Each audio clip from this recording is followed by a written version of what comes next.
Kashmir times का बयान भी सामने आया है। कश्मीर टाइम्स ने इस कार्रवाई को लेकर कहा है कि सरकार के खिलाफ आवाज उठाने को लेकर यह एक्शन हुआ है। ये कार्रवाई हमें चुप कराने की एक कोशिश है, लेकिन हम चुप नहीं बैठेंगे। कश्मीर टाइम्स ने आगे कहा कि सरकार की बुराई करना सरकार के खिलाफ होने जैसा नहीं है। कश्मीर टाइम्स ने टारगेट करने का आरोप लगाया और कहा कि वो इस कार्रवाई से चुप नहीं रहेंगे। कश्मीर टाइम्स ने अधिकारियों से अपील की है कि वो तुरंत इस एक्शन को रोकें, बेबुनियाद आरोपों को वापस लें और प्रेस की आजादी का सम्मान करें।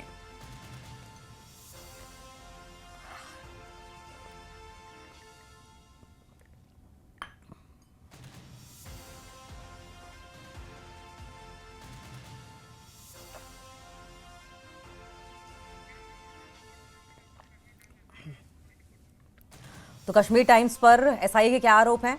अलगाववादी लेख प्रकाशित करना, आतंकवादी विचारधारा का प्रचार प्रसार करना और इसके अलावा सेपरेटिस्ट से जुड़े तमाम व्यूज को रखना, भड़काऊ फेक नैरेटिव का प्रचार करना, ये तमाम आरोप हैं। युवाओं को उकसाने की कोशिश करना, युवाओं को कट्टरपंथी बनाने का प्रयास भी, अलगाववादी भावनाओं को बढ़ावा देने की कोशिश भी, आतंकवादी विचारधारा का प्रचार करना। कश्मीर टाइम्स पर जब स्टेट इन्वेस्टिगेशन एजेंसी ने जांच की तो पहले तो कई हथियार बरामद हुए, उसके साथ साथ कश्मीर टाइम्स पर एसआईए की ओर से यह आरोप भी लगाया गया है।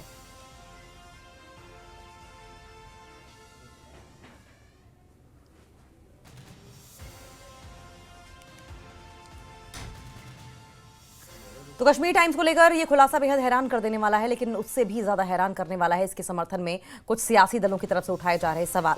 और देखिए, सवाल यह भी है कि इल्तिजा मुफ्ती जो नई पीढ़ी की नेता हैं, कश्मीर टाइम्स के दफ्तर पर पड़े एसआईए के छापे पर इल्तिजा मुफ्ती ने ऐतराज जताया है। इल्तिजा ने सोशल मीडिया प्लेटफॉर्म एक्स पर पोस्ट करके कहा कि कश्मीर टाइम्स कश्मीर के उन गिने चुने अखबारों में से है जिसने न सिर्फ सत्ता के सामने सच बोला, बल्कि दबाव और धमाकों के आगे झुकने से भी मना कर दिया। देश विरोधी काम करने की आड़ में उनके ऑफिस पर छापा मारना बेवकूफी है और इसमें मनमानी की बू आती है। कश्मीर में सच के रास्ते को देश विरोधी कहकर दबाया जा रहा है। क्या हम सब देश विरोधी हैं?